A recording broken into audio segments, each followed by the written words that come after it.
I just got done watching that 27-part series on that Kendra girl and her therapist, and I have to tell you, I believe her. And I know a lot of people don't agree with that, but if you watch the full 27 parts, what she's really saying is she was in a mental health crisis, and her psychiatrist took advantage of that for his own ego. I believe that 100%. I myself have had therapists do that to me. I've never had a guy do that to me, but there's one therapist that I can think of before I was diagnosed with autism that I used to go into her office and she'd want me to entertain her because my life was really dramatic. And if I was maybe not in the greatest mood or if I didn't entertain her, she would be disappointed. And she'd be like, well, you seem really tired. And she wouldn't like it. So I believe her 100%. I think she was going through a mental health crisis.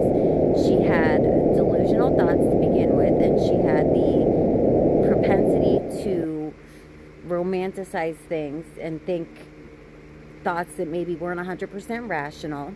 And her psychiatrist knew that, but he allowed her to keep coming back because it fed his ego and gave him entertainment. And if you watch a series, there's a couple things he did that were so unethical.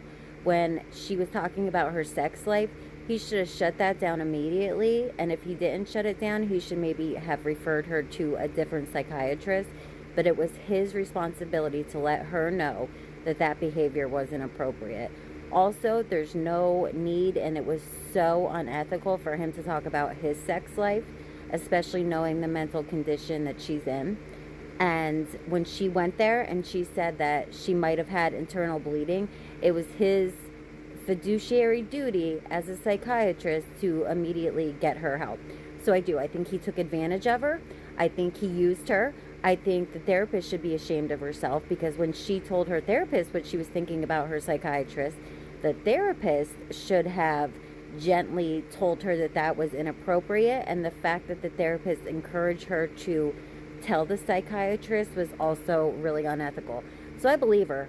I've went through so many messed up therapists, and it gives you a lot of cognitive dissonance, especially when you yourself are prone to not really trusting your own thoughts, and you go to get mental health help and you're getting mixed messages and something feels weird, but you trust and you need help so badly that you're willing to accept it even if it doesn't feel right and something feels off. And the 27 parts, everybody says she's having a mental health crisis.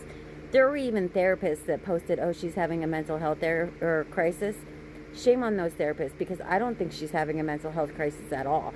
I think she was taken advantage of for a long period of time, and now that her thoughts are becoming more rational, she is realizing how gaslit she was and how inappropriate the behavior was by both her psychiatrist and her psychologist during a time when she needed them and was depending on them to help her with her mental health. They took advantage of her being naive for their own entertainment. So that's what I think. What about you guys?